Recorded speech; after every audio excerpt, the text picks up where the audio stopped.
Welcome to Streaming with Two Dudes, a podcast about all things streaming. Each episode, we break down some of the best series, songs, movies, and shows. I'm one dude, Parker. And I'm the other dude, Jeff. And dudes, this episode, we're talking about Cobra Kai Season 5, Episodes 4 and 5. But first, Jeff, what else have you been streaming? All right, so it wasn't necessarily extremely recently, but I mentioned before, my wife's a big reader. We don't watch a lot of stuff together, but I guess maybe about a month ago, we did decide to check out a couple of movies on Netflix. Maybe some of you guys have heard of it. I think it was pretty popular on Netflix, but it was called To All the Boys I've Loved Before. It's actually a kind of a three-part type deal. There's three of them. And as you've probably noticed, I don't know, maybe the last 5 years, maybe even 10 years, Hollywood pretty much doesn't put out romantic comedies anymore. I mean, that used to be like a really popular thing. I mean, pretty much every month there was a new one coming out with all your A-list stars. I don't know if they have just found that it's not as profitable as they would like. I don't know. It seems like the trend has just really been highly focused on superhero movies. And that's where all the money and budget's going towards. So now you have found that you have to go to like your streaming platforms like Netflix, Prime, or all the other ones to really find some of these romantic comedies type deals. So we ended up watching all three of them, not like in one sitting or anything, but maybe over a 2-week period. And I thought it was really good. Like I said, we don't get to watch a lot of romantic comedies anymore. I thought it was the acting was really good. The story was pretty cool. So yeah, I would definitely recommend it. What about yourself? I am going to recommend another audiobook, Fairy Tale by Stephen King. I think it's his latest book. I just got through with it. It's not really his typical horror story. It's definitely one of his it's more of one of his fantasy novels that he's done, which I really enjoy his fantasy novels, which I won't get too much into it, but it's about this 17-year-old boy who finds a way to another land where he finds that some fairy tales are real, and it's pretty cool. And it has that dark undertone that Stephen King is notorious for still, but it's still not really what I would consider a horror by any stretch of the imagination. It's just pure fantasy, but it's great. Very nice, very nice. All right. Last week I went first. This week I'll let you go first. What's your number 3? Man, Parker. As the young kids would say, this show just got leveled up. I know you feel the same way, but episodes 4 and 5, wow. We were talking earlier before we started on the podcast, but we're just watching 1-2 episodes at a time for the sake of the podcast. And man, was it tough this go around. Dude, seriously, that was horrible. Yes, I mean, like episode 5 ended, and I'm like, would it really hurt if I just go ahead and finish this thing out? Because but I stayed true to it. So the first one I'm going to throw out, my number 3, not a big topic, probably not something other people or podcasters are really spending time talking about. But Parker, you know me by now, and I got to give my boy Anthony a little bit of love, and he finally got some screen time. He gets a lot of hate, and for a lot of good reason, but I'm still anticipating his arc to really develop, and I really think he's going to be huge. I don't know if it's going to happen this season, might be next season, but anyway, I'm really kind of focusing on him and Sam's relationship, good old sibling relationships. That was a really nice scene. I really enjoyed that little moment they had in the bar. Yeah, I mean, they had the typical relationship like in season 1. I don't think he showed up a lot in season 2 and 3, but just the typical, he's probably 11, 12, and she's 16 or whatever, and he's just he's a little bit older than that because he's about to go into high school, so I'd put him at probably about 15. Well, I meant as far as season 1. Oh, I got you. When we first saw their relationship, it was very typical. He was just the annoying little brat, and they just annoyed each other. They coexist because they have to, and they're siblings. But this season, especially these last couple of episodes, we really are starting to see them kind of come into their own and really develop a good sibling bond. And like you said, the scene in the bar, what was really neat, of course, Anthony to me came up with one of the coolest names I've heard in the show, Jean-Claude Van Sam, which a throwback to some really cool karate movies in the 80s and 90s with Jean-Claude Van Damme. But it's really nice to see their relationship develop. It I couldn't help but kind of think back on my relationship with my sister. Ironically, very similar because you kind of assume that there's about 3 or 4 years difference between the two of them, with Sam being the older one. And I grew up with a sister that's she's 4 years older than me, and we kind of followed the same suit when we were younger. We didn't get along very well at all. We just annoyed each other, especially me being the younger little brat, constantly giving her a hard time.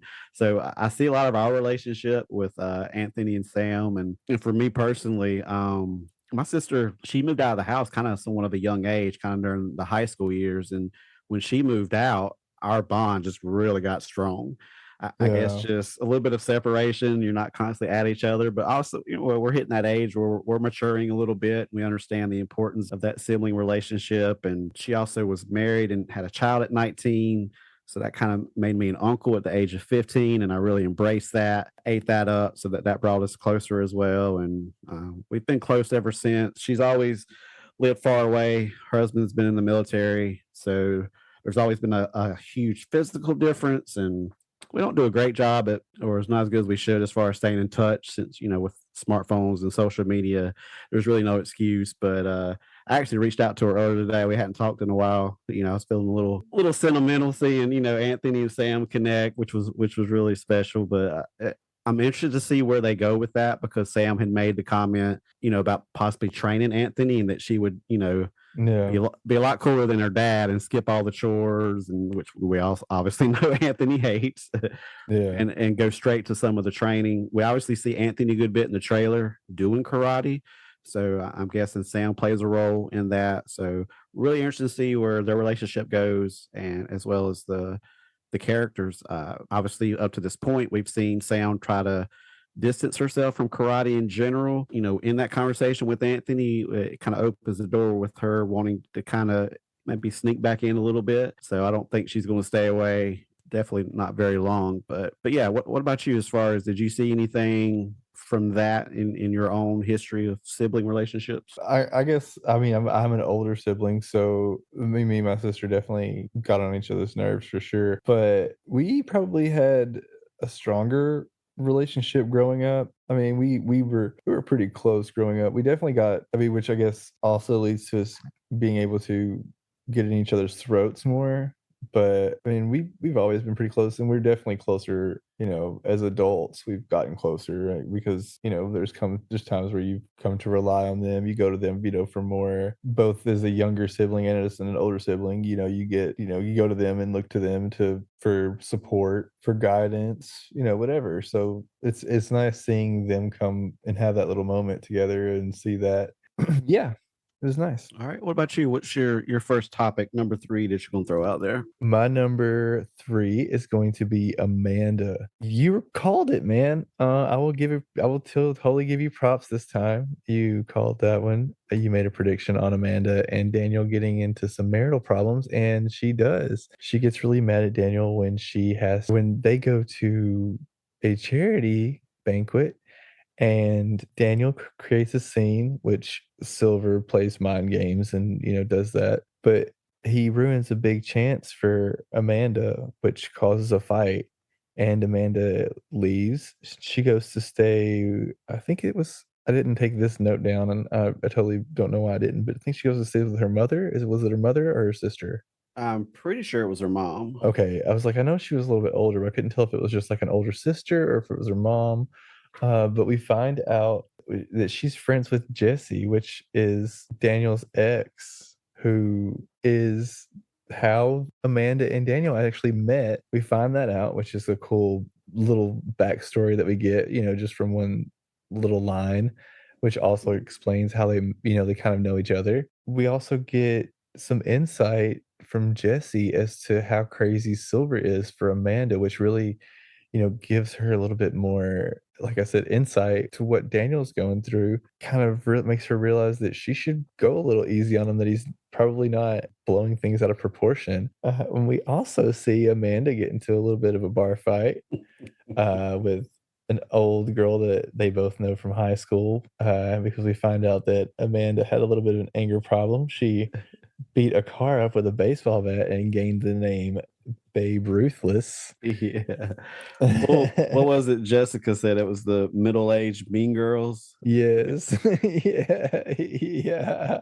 Definitely one of those moments where the show continues to say, "We're never gonna take ourselves too seriously," 'cause Yeah. that whole thing was just I know I talked about last episode where, sometimes I worry that they're getting too silly. I mean, that scene didn't really bother me too much. I thought it was Mhm. over the top, but I thought it just played in well to that whole vibe of, "Hey, we're not gonna take ourselves too seriously. We're gonna throw some over the top, comedy out there for you." Yeah, and they made fun of her, what is it, fading back stamp or tramp stamp Yeah. tattoo, that was great. And, she holds her own for a little while until she gets, tag team by 2 women. She gets saved by Sam. So, that was my number 3. I'm, on Amanda's side forever and always. She does no wrong, but, I can't blame her for why she left Daniel. She was pretty upset, and she had every right to be, but it's really nice to see, a quick turnaround there because Daniel is going through a lot right now, and so it's really nice to see that she's able to see that and, maybe not necessarily forgive him immediately, but at least be able to give him a little bit more leadway as far as how angry she is with him and how upset she can be with him, with how mentally he is in anguish right now. Like, it's pretty bad. I mean, the guy does and, poor Ralph Macchio, he just not look great with stubble. Uh, Yeah. so alright, go ahead. I think it's awesome how we've had conversations about, who are they going to bring back next? Who else is going to make an appearance? And of course, we talked about Mike Barnes for this season. I totally forgot about Jessica Andrews from Karate Kid Yeah, 3, his love interest. And when she shows up at the door, I think she's referred to Amanda's cousin. Of course, I thought she looked a little familiar, but nothing that really made me like pause and say, "Hey, who is this?" yeah, And then I didn't realize it until she started telling the story of Terry Silver. yeah, I'm like, "Holy crap, that's this." And then I'm like, "Wow, Amanda's like so cool with all of his exes." I mean, yeah, how insane is that? It's this girl, which she was related to, so obviously I guess she needs to be cool with. But Allie, I mean, the whole bit. Uh, so the fact that they used her, and then like you said, they always do a good job of kind of connecting the dots on the storyline. yeah, How she's the one that I guess mentioned Daniel to Amanda going out to California, and then they also kind of gave an explanation of why Amanda had never really heard of Silver before, and she kind right, of explained it's like, well, that was already long past. It wasn't even an issue, so it was never brought up. But we've always gotten the impression that Amanda has never taken Daniel's karate past very seriously, exactly. and for good reason. I mean, yes, in hindsight, it all sounds a little silly, but obviously she got to know John Kreese up close and personal, so she was able to buy into that pretty well. But as far as her interactions with Silver, I guess she never had a reason to think that that whole thing was seriously. But we talked about this specifically, how disappointed we would be if Amanda fell for Silver's manipulation and deception. And I'll be Yeah, dang if that's not how it played out. That's one of the areas I wish I would have been wrong in. And I even mentioned to you earlier, it's like I was so mad that I even showed you what I wrote down. I put Amanda equals DUD, all capital letters. I was like, Parker's been using his dude of the week as a dud of the week. I said, I yeah, think I might have my dud, but I was going to calm down. And like you said, especially with the help of Jessica, she gets some more perspective, and she kind of smooth. Well, she hadn't smoothed things over yet, but that's the impression we get that's going to happen. So, yeah, and plus, I'll cut her a little slack. Daniel played a huge role as well.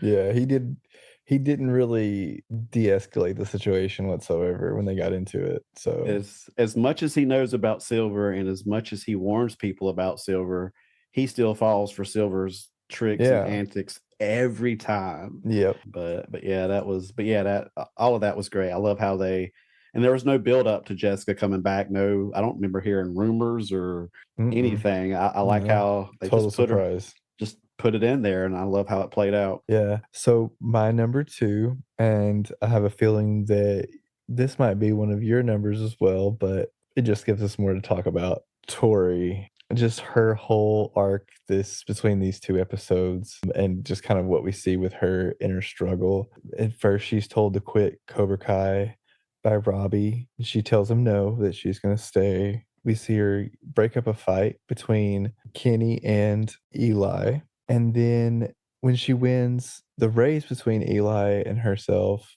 down the water slides, she gets called a cheater. Well, the whole Cobra Kai gets called cheaters.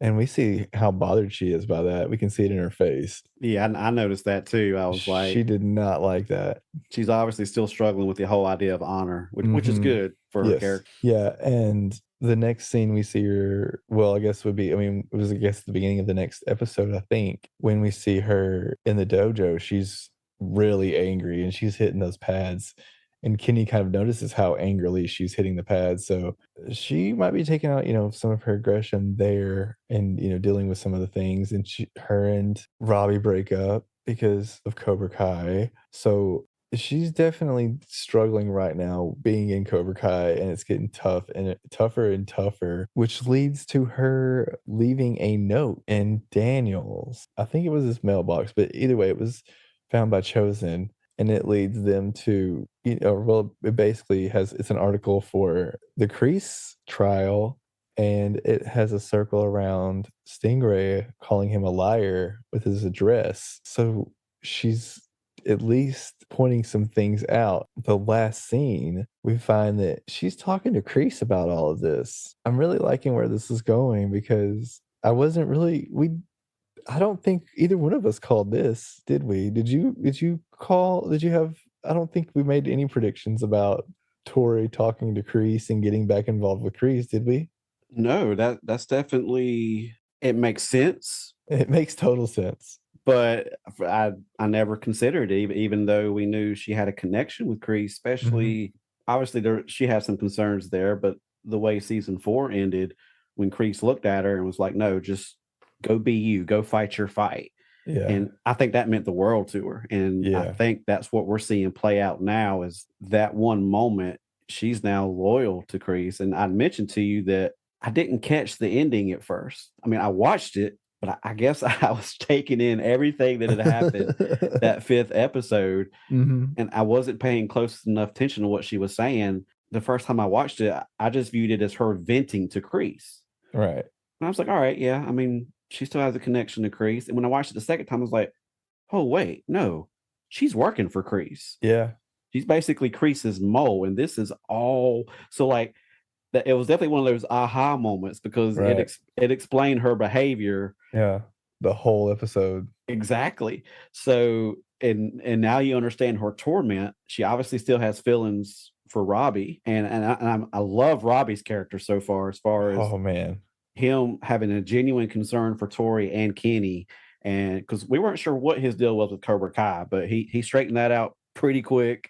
Yeah. Even like Eli and Miguel weren't so sure, but obviously he's torn because he still cares about Kenny and he still cares, about Tori. But he's made it clear, dude, y'all getting brainwashed. Y'all need to get out of that. Yeah. But yeah, we haven't, neither one of us had talked about it. And when I saw it the second time, I'm like, oh my god! And then I started going back to all of her scenes, and I'm like, oh, it all makes sense now. And Yeah. so yeah, the ending was great. What's your number 2? I'm going to throw out probably another one of my favorite scenes and stories, and primarily in episode 5, but it's really played over the season. But the relationship between Robbie and Miguel, particularly the fight scene. Alright, well, we can spend some time on this because their relationship is my number 1.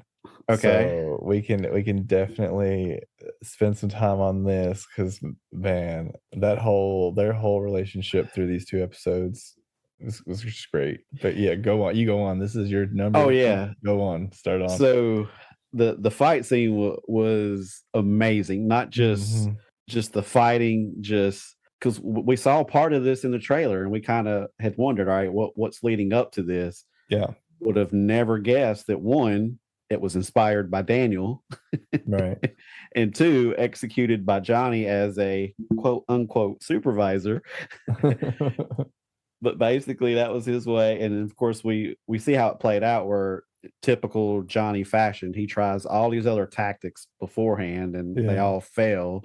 I really wish the escape room would have worked out. I would have liked to have seen that play out, but this was his final plan. It's like y'all just need to go at it, and they have an incredible fight scene. I don't know about you, but did you get a little nervous when it went to the second floor? I did, and then I got especially nervous. It's just the only reason I got really nervous is not that I think that, Miguel is out for revenge or anything like that, but just knowing, like, what he's gone through just this season so far, when it started flashing back through his previous fight with Robbie, I started getting really nervous because I was just like, "Man, he is not emotionally in a place right now to where he might be able to handle this, going through this." And, man, when he stopped and they had that moment and they just started talking, chills, dude, chills. Yeah, it was a beautiful, and it's something we've been waiting for. I mean, that's kind of the way this whole series is played out. You're seeing all these conflicts, and you're just looking for the day to when they resolve it. We're still waiting on Sam and Tori. I think Mhm. that's going to be the next big one if it plays out. Beautiful the way that wrapped up, and I'm about like you. I'm like, guys, can y'all please just stay on the ground floor Right. for all your altercations? I mean, come on, stay off second floors. It's Stay off the second floor and maybe stay away from traffic just for yeah, just I just mean, come on. thinking ahead. But I mean, I kind of knew in the back of my head, I was like, I mean, there's no way there's another serious injury. Mhm.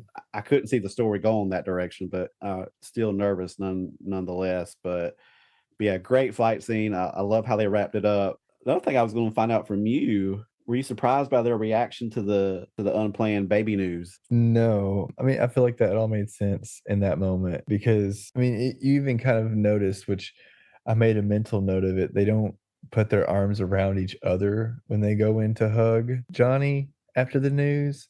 So they're both are okay with Johnny and they both have a good relationship with Johnny in that moment. They're happy for Johnny, they're not happy for each other. It's good that they don't have that tension and we can kind of see them, mending that and, making their way towards being friendly, which I mean, we see them eating dinner and stuff together, which was a really nice scene as well to just show that they're actually, past at least wanting to kill each other. Yeah. So it was a really nice moment. I'll be honest, that was the first time I've cried this season. Oh wow. Yeah, that one got me, and I honestly started tearing up already when Miguel and Robbie started talking, and they just started asking each other about why they stopped and why they didn't stop, and I just that started choking up in that moment, like, I'll be honest, I was like, "Oh, here it comes," and then when Johnny let it slip and their reaction, and they just went in for that hug, they did it for me. I was like, "Yep, I'm done." Yeah, definitely another touching moment. Probably the first scene that got me choked up and a little teary was when season 4 ended and Robbie and Johnny Mhm. hugged and kind of in that moment they patched everything up. And that was the first one that got me. And then the scene with Johnny and Miguel in Mexico got to me a little bit. And we've said this a few times before. Johnny's involved in all the most touching moments in this entire series. Yeah, he really is. He's not the character that you expect, but I personally was a little surprised by their reaction to the baby news. I don't know if I was expecting more shock, almost like, is this good news? Is this bad news? Like, Yeah. dude, you're like over 50 years old and you don't have a job. So, well, of course, they're kids, so they're probably not thinking about providing and all that stuff. But Yeah. I mean, I was glad, I was happy for their reaction, and I'm glad that's kind of that there's full family support there. But yeah, and I'm gonna toss it to you. I'm sure you've got some more thoughts since that was your number one. I mean, really, I was just gonna basically just dig into, their whole thing, with Johnny. And like you said, like Johnny started off trying to make them reconcile. They were not having it. He tried to take them out to dinner, or well, I guess lunch. They both left. The escape room didn't work. As soon as Nana opened the door, they took off. I mean, you pretty much covered it. I'm actually glad you brought up the hug because I actually wrote this down in my notes as I was watching it, not just with that scene, but I don't know about you, but I love a good bro hug. Yeah, I'm a hugger, and same, same. even guy friends or family. I'm really hoping for like a good Robbie Miguel bro hug as well as a good Johnny Daniel bro hug. Mhm. I don't know if they'll happen, but I would just love to see it personally. Listeners, I don't know if y'all if you don't know what Jeff looks like, he's very huggable. He's a he looks like not that's not even pertaining to any like weight whatsoever. He's just a he has a very huggable presence. That's totally a fat joke, I know. I wouldn't I would never body shame you, Jeff. Which, although I totally need to get a shirt that just says "I'm huggable." Just free hugs. Yeah, free hugs because I'm huggable. So what is your number one? This one's a little deeper, so I'm interested to see what kind of conversation we have from it. But and it centers around Daniel. We definitely kind of see the Karate Kid 3 Daniel come out in Yeah. these last two episodes, and Silver has that effect on him. We mentioned before that Silver pushes all the right buttons with him. Obviously, Daniel kind of can have a quick temper and be a hothead, and Silver knows exactly which buttons to push. And Mhm. we've just seen all this. He really he hit some pretty tough times. Even it's bad when basically him and Johnny reverse roles, and Johnny's the cleaned up sober one having to give Daniel advice. So Yeah. I love how that scene played out. That was one of my favorite scenes over these 2 episodes, so I'm really glad that you brought that up because when even the music, you feel the tension building, and then Johnny's just, like, breaks it, and he's just like, "Nah." Yeah. But So my big question is, does Daniel have a savior complex, and how much is he to blame for all the events that have unfolded? he definitely has a savior complex for sure. I mean, even leading back to the original Cobra Kai, this is literally how it started with Ali. That was what got him into everything, even got him into the altercations with Johnny to begin with, was his savior complex. Is it necessarily a bad thing? I don't think so. It's definitely gotten him into some situations where it probably shouldn't, but in the situation that he's in already, I think it's serving him.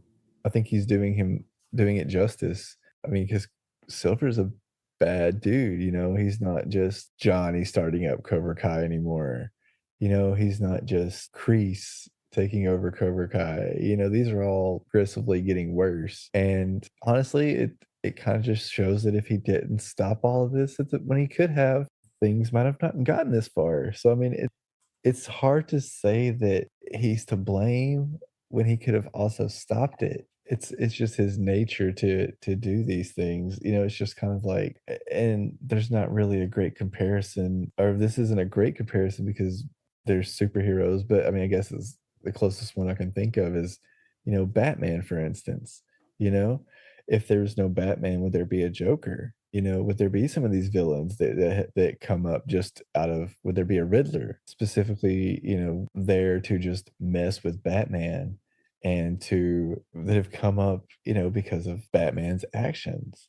And if Batman hadn't, taken over all the small crime, would there be room for, the bigger crime and yada yada yada? Yeah, it's definitely presented in a way to where he's justified for what he's fighting for, whether it's his family, whether it's the kids in the community.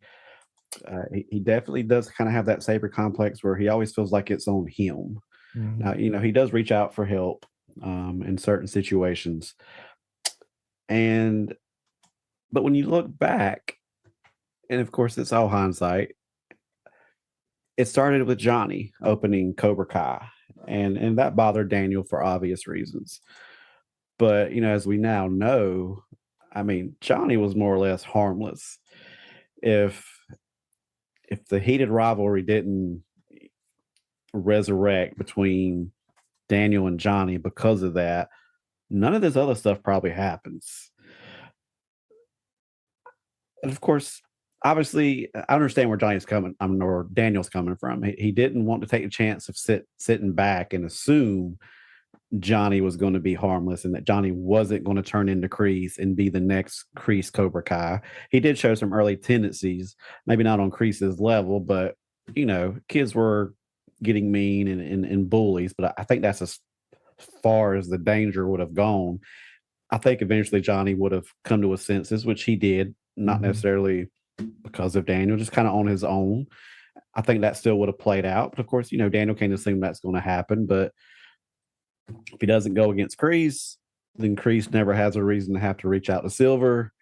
And of course, now we know Silver's like he's taking it up several notches. I can see why people would make the argument that man, Daniel's to blame for a lot for this. If he doesn't do A, B, and C, then Silver never never even comes back. He's never an issue or a problem, and they're only dealing with Johnny and maybe a little bit of Kreese. But I like the way the story plays out because you do feel that, like you mentioned, that he's justified because of what he's fighting for is honorable and noble. But I still thought it was kind of interesting, just kind of throw it out there and talk about it. I've heard a number of different people. Daniel gets a bad rap a lot of times, even from since the original Karate Kid movie. But I think it's played out pretty well in Cobra Kai. Yeah, basically, I think Daniel would none of this would have happened if he would have been in therapy, which brings us to our first sponsor, BetterHelp. I'm just kidding. BetterHelp, if you do want to sponsor us, our email is in the show notes. Exactly. And we're probably one of the only podcasts involving Cobra Kai that have really spent as much time about mental health as we have as featured in the show. So I'll just throw that out there as well. Since I technically talked about my number one at number two, I'll go first. My honorable mention is Chosen. And I wanted to not only, talk about him and how he's apparently, heading back home as far as we know. I was thinking about his character and how you were talking about him, last episode with how he's, he was kind of comedic. But thinking back, I'm wondering if that's just how he wanted to play him as the character. We see a lot of returning people, and I'm wondering if he wanted a more comedic angle due to his portrayal in his original series, and maybe he just wanted to not be seen as that because thinking back on it, on Chosen overall, and from what we've seen, he's since he was in LA, he was a very comedic character, whether it be him being nude or beating up the people at the shop, all these random things, or just like blurting out him getting into the fights and getting Daniel into a little bit more trouble with Amanda, all of these things. Like he's kind of been that, and I'm wondering if that's just his choice as a character, because it seems to me that a lot of the people that have returned have had a little bit more control over what they've been doing, and so I'm wondering if that's maybe why he is a little bit more silly than everybody else. He definitely gives off almost like a Mr. Miyagi vibe. Mhm. Like even the moments when he says Danielson, Yeah. you're like, oh wow. And of course, I mean, Mr. Miyagi was his character was very comedic Yeah. in its own way. And it's funny you brought up Chosen because I jot down all these notes when I watch, and then I'll have some just kind of thrown at the bottom that I'm like, these probably won't make it into the podcast because it's not in my points. I don't know if Parker will bring it up, but I actually had a little note that said everyone needs a Chosen in their life Yeah. because I mean this dude is loyal. I mean he dropped everything for Daniel, and he is constantly there for Daniel for physical protection, Yep. For advice. I mean, you really see him care big time for Daniel all through like these last couple of episodes, and it was really cool to see. And we do appear to see where it looks like he's leaving, but I'm assuming the way the episode ended, that changed Yeah. when Daniel got the mud beat out of him by Silver. And we assume just based on the trailer, this is the moment where we see Johnny, Chosen, Amanda, and Daniel kind of form the official team that's going to kind Yeah. of kind of go against Silver. But yeah, Chosen, yeah, I really like him. Just between the comedy and just the care that he showed for Daniel and his family, these last two episodes was really impressive. Yeah, I guess he doesn't leave because we do still have to see the scene with him and Johnny that we've seen in the trailer. Did forget about that, but as far as we know, I'll just play dumb. because I'm as far as because I mean when I watch shows like this, I totally forget everything that I've seen in trailers. Oh. So because I get caught up in it, so I totally forgot. So as far as I knew when I was taking my notes, Chosen's leaving. Oh yeah. But it is nice to know that we do know that Johnny has decided to jump on board and see how he can help Daniel. So that's exciting. Yeah, for sure. And I will quickly point out that so far, I know there's still 5 episodes left, but I may have been right about Mike Barnes. But Yeah, yeah. I you, will you've say, I you've been will right say about that a one lot of too. stuff, so I was hoping I would start to win some here. So again, I know it's still early, but obviously for right now, it's looking like Yeah, he's it like, looks like yeah, he left. he's done. So my honorable mention is actually twofold. Is there's one main and then like a sub one just because of comedic value. All But right. my honorable mention, the primary, goes to the pawn shop guy. Yeah. I mean, it makes me want to go to some local pawn shops to see if the guys working there are as caring and just insightful as this guy was. We've seen him pop up, here and there, mostly for comedy, especially with Johnny's character. But he was the one that really struck a chord with Johnny. We've seen Johnny's growth and progression just like take off. But it was the comment that guy wrote that, dude, a lot of people hate their jobs, but it's bigger than that. It's all about your family. And obviously Johnny's been wrestling with the whole concept of family, with obviously trying to get Robbie and Miguel on board with one another, and he can pour into them, and obviously with Carmen being pregnant. And then from that moment on, he calls his ex-wife, saying, look, he apologized to her. Mhm. That's in the past. I want Robbie to stay with me. And dude just takes it up a notch. And you're just like, wow, okay. Yeah. Thank you, pawn shop guy. And Yeah. I, I may go out tomorrow and which I don't know about you. I hadn't hit a pawn shop. I don't know how long. I mean, I don't know how they're still in business. I mean, when I was a kid, obviously we didn't have internet, Facebook Marketplace, Craigslist. Basically, your pawn shop was Facebook Marketplace. That's where you went outside of yard sales if you wanted cheaper stuff or used stuff. But yeah, and my sub. Drugs definitely keep those places open for Well, sure. yeah, probably so. So my little sub honorable mention is never underestimate the power of Olive Garden breadsticks. I love how that was plugged in, and That then was even hilarious. and then Robbie's like, Dad, you're right about these breadsticks, and you know, and and I can vouch for it. Olive Garden is the one place where I will ruin my meal for those breadsticks. Well, I mean, it's the best part, honestly. I mean, whatever I order, I can take home and eat the next day. So, Yeah. most places you're like, all right, I don't want to overdo it on the bread or the chips or whatnot. But no, those breadsticks, no, I go till I can't eat no more, and whatever I ordered will have to suffer the consequences. Right. So Uh, those things are powerful. Dude, they are great. I will say that Olive Garden breadsticks, they totally slap. So what is your dude of the week or dud uh, of the week? I will say it was looking bad for Amanda for a while, but I cut her some slack. I think it's long, long overdue that the dude of the week for me, and he really for either one of us, goes to Johnny. This Nice. dude, I mean, he's been the total package. Yeah. He's always consistent with the comedy. I mean, we could spend a whole podcast on all his funny stuff, whether it's just the scenes. I mean, Mhm. the whole Uber, and I'm assuming something like DoorDash. I got to pick up some Jimmy John, and puts in Billy Idol because the girl asked for Billie Eilish, and Yeah.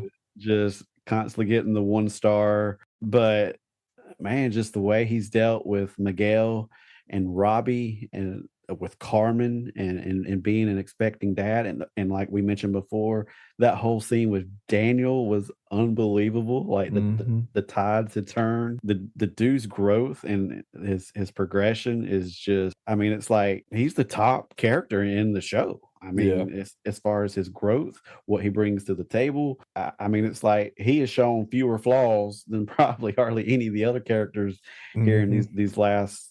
The one flaw I might would say is, I'm not a big fan of this. I don't know if it struck you wrong, but the impression that he's drinking and driving Oh, kind of yeah. kind of rubbed me the wrong way. Obviously, we know he's got a alcohol problem and that kind of stuff, but mixing that with a driving job, I thought was a little much, Yeah. just because of everything that comes along with that. But outside of that, I mean, Johnny's just he's been amazing the entire series, but his character top notch. So I think it's long overdue. So my dude of the week will go to Johnny. Nice. Great dude of the week. Are you going to move away from dud of the week for the first I time? am I going to feel move like away. I'm doing a I'm doing a little drum roll. You might not can hear it, but Uh, oh, I can hear it. My dude of the week is Dimitri. We get to see our wow. boy. He comes in and he helps out Johnny with a phone and gets him set up in his little gigolo jobs, as he refers to it. And it's really nice, honestly. And I just wanted to do this to kind of give my boy credit here. He was annoying to me for quite a while.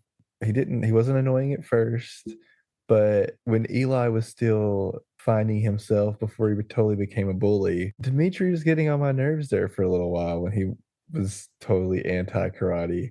But he's really came around, and I'm really proud of him because once he got his confidence, he never changed who he was. And I guess in that moment when he came and helped Johnny, I realized how much I've missed seeing him and how much he is just delight to actually see when we get to see him. Yeah, I mean, he's not. I've been a little sad that he's not gotten a lot of airtime this season. I mean, we're halfway through, and the airtime he did get wasn't karate related. Yeah. Now, I know he had a little joke early in the season that now I guess I got to get a job. So I don't know if that's the reasoning why he's not seen with any of the other students or any of his other friends. Yeah, because well, So they were at the pool when he was working, so I was yeah, wondering because I was wondering when we saw Miguel and, Eli walk up in the pool, I was wondering like, "Oh, well, where's our boy Dimitri?" And then yeah, we see him show up at Johnny's while they're still at the water park, so now that I'm thinking about it, they were at that water park a long time because Dimitri came to the house, set up the phone, he went through all of the jobs that he did, went to the pawn shop, talked to his wife before he went and picked up Robbie from from the park or from the water park. Well, I mean, if you'll So, remember, I mean, a good bit of the trailer, I mean, showed scenes from the water park. So, I yeah, mean, you which know, I mean, I guess we're assuming that all of that happened in one day, which I guess at the water park. So it could have happened over multiple days, but we're led to believe that the way that that was shot, it was all in one day. So yeah, and it looks like we've pretty much, as far as the trailer, I mean, it's all been pieced together, probably 70, 80% of what we saw in the trailer. So yeah, because we kind of saw how the whole Miguel Robbie thing, because we had wondered what led to that. And hmm, we kind of threw out different couple things, but I think one of the things we did mention was, well, maybe Robbie pushed Eli, even though we don't think he's part of Cobra Kai, maybe he's still kind of taking up for Kenny, which is the yeah. way it played out. And then obviously Miguel came in defense of Eli. Is he Eli or I is he hear him. Hawk? I'm gonna call him Eli just because I feel like he's more himself now, and Hawk was that one Yeah. more out of control character in the version of himself, which I mean, I know they still call him Hawk as far as his friends are calling him Hawk, but I'm referring to him as Eli because I think he's himself now. Oh yeah, I agree. I like Eli better. Although I do remember in the trailer that obviously his hair continues to grow, and it looks like he Mhm. kind of goes back to his former look, probably Yeah. later It in the looks like he's season. trying to put a little mohawk up top right Yeah. now. So, yeah, pretty cool. But man, these two episodes were unreal. It definitely got amped up. Um, Yeah. excited to see what's coming next and Yeah, to we're halfway see how through, it plays. man. Yeah, it's crazy. It's sad in some ways because we've waited so long, but in a lot of ways I'm just ready to see how it plays out. There's a lot that can still happen.